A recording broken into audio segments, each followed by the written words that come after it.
আগামী 28শে মে ঢাকায় অনুষ্ঠিতব্য তারুণ্যের রাজনৈতিক অধিকার প্রতিষ্ঠা সমাবেশ সফল করতে ফরিদপুরের নগরকান্দা উপজেলা স্বেচ্ছাসেবক দলের উদ্যোগে প্রস্তুতি সভা অনুষ্ঠিত হয়েছে। বিস্তারিত থাকছে শফিকুল ইসলাম মন্টুর প্রতিবেদনে।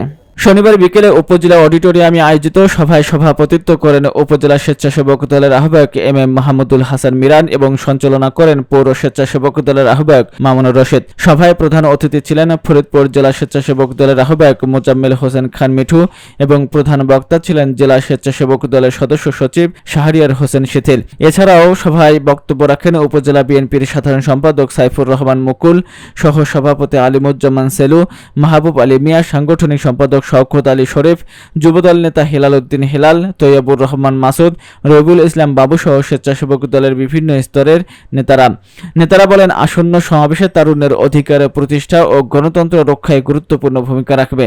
এজন্য সবাইকে ঐক্যবদ্ধভাবে কাজ করার আহ্বান জানানো হয়।